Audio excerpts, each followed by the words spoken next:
Holy guacamole, it was one hell of a week last week, with July having some of the biggest stock market gains since 1997. The S&P 500 closing the month off with a 21% boost for the year, with about 81% of the 292 companies in the S&P 500 reported that their second quarter results so far have earnings above expectations. That combined with lowering CPI, PPI, and better than expected jobs reports, it seemed like the Goldilocks scenario of a soft landing or a no landing and an everlasting bull market was a trending topic.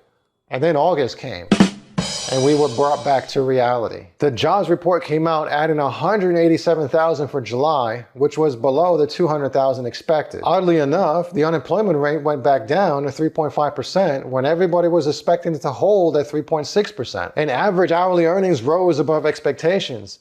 These two things led everybody to say, yeah, if this continues to trend like this, Big Daddy Powell is going to raise interest rates again in September. And Fitch downgraded America's credit rating from an AAA to an AA+, which led to massive bond selling. Stocks then took a tumble, with Apple losing a whopping 5%, giving up its $3 trillion crown. PayPal lost all of its recent gains in a recent earnings report, and Fannie Mae comes out to remind us that a recession is still coming at the end of the year. Topping all that, one of my favorite financial guys, Rob Kiyosaki, came out just a few days before the beginning of August when everybody was sitting pretty, without champagne nonetheless, because, you know, now there's a champagne shortage.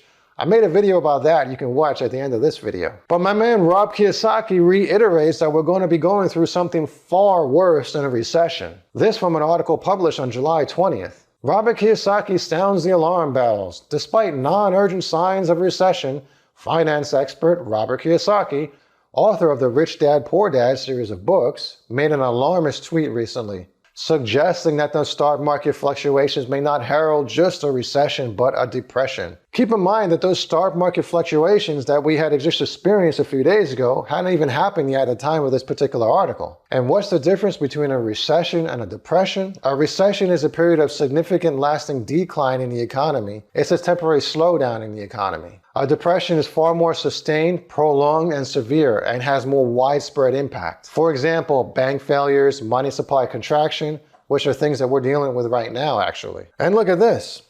Other economists are not clear on what signs are telling him that this could be the case. The stock markets have rallied, with the S&P 500 gaining 17% this year, and the NASDAQ composite rating 35%.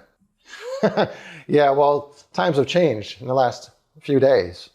This from Fannie Mae's CFO. The economy has remained more resilient than we expected early in the year, but we believe it's still on a decelerating path and additional drags are likely forthcoming.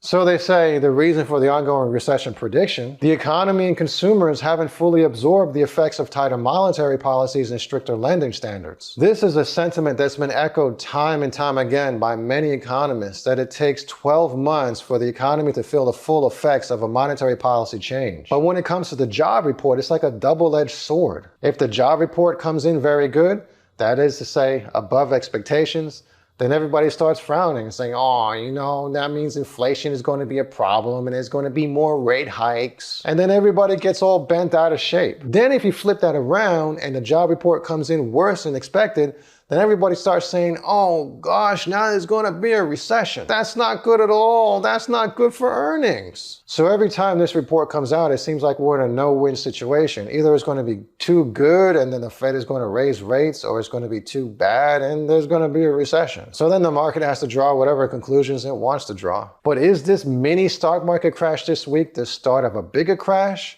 Has the real crash just begun, or is this just a retracement? Is it part of the volatility that we've been expecting to come along with the recovery? Well, the bears are saying the jobs report is just a beginning, and a lot of people have started to become bears again. I myself have been on the line. I mean, I see all this good data that keeps coming in, but I just keep thinking to myself that this is not the way things are supposed to go. Don't get me wrong, I want an everlasting bull market, but the yield curve has been inverted for a very long time now. We're talking June of last year. An inverted yield curve happens when short-term interest rates are higher than long-term interest rates. This indicates a pessimistic outlook for the economy. Whenever the yield curve inverts and is sustained over the last 50 years, then we notice that we get a recession within 18 months. I say sustained because there was a time back in 1998 where it inverted for just a month and then nothing came out of it.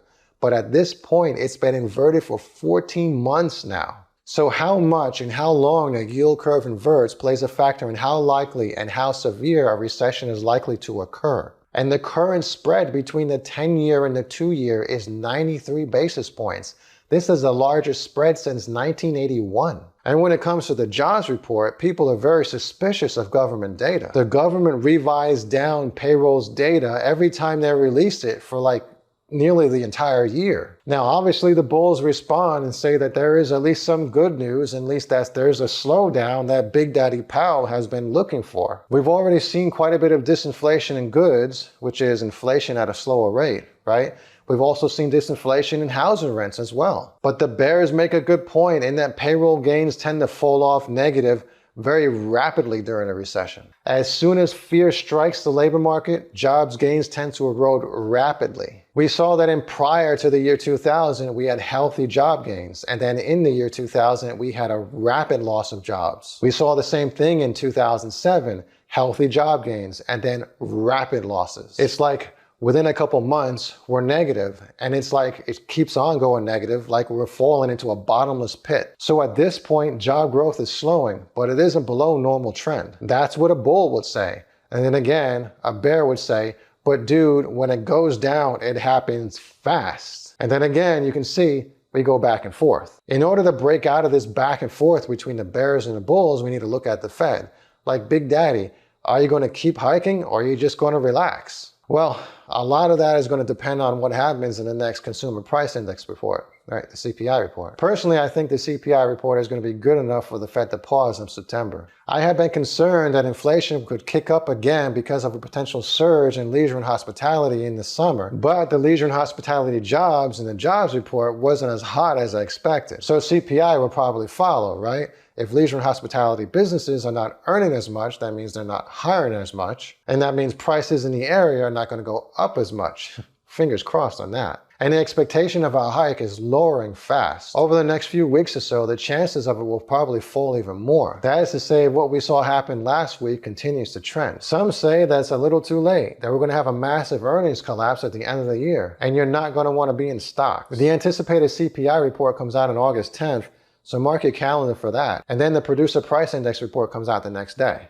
I think the only way out of this is if the Fed makes a U-turn. But the thing is that even possible? What's your take on this? Let me know in the comments below. But if history repeats itself, we're going to enter into a recession, and there isn't much time left. So what do we do to prepare and to profit from this potential recession? Because although a recession is generally a time for financial hardship, for people that are prepared to take advantage of it, it's one of the greatest opportunities to build wealth. When stocks are down, we're going to be buying on balance, and who wouldn't rather buy at a lower price at a higher price? People are really strange on that. That's right. The reason why a recession is a great time to build wealth is because assets are cheaper. The economy expands when times are good, reaches a peak, and then contracts in times of recession and reaches new lows. And assets, of course, follow the same oscillating cycle. When the economy is expanding, people have more money. They spend more, they buy commodities, real estate, stocks, and the price of those assets increase, which makes them money. And at this point, most of the assets begin to drop in price. The majority of people get burned and optimism in the market hits an all-time low. But this is the best time to invest your money because prices of assets and investments are selling for a discount. Now you might be wondering, what investment should I buy at a time like this?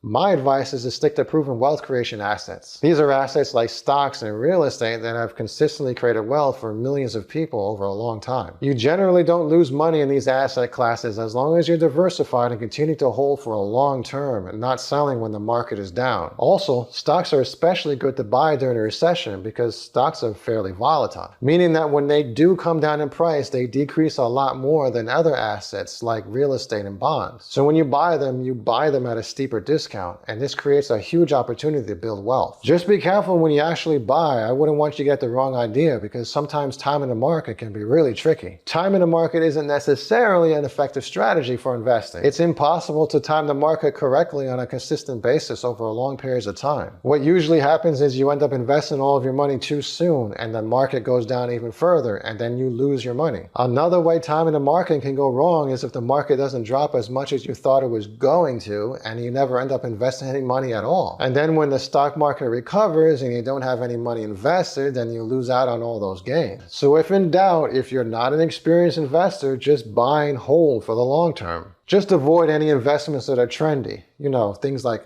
FTX and BlockFi.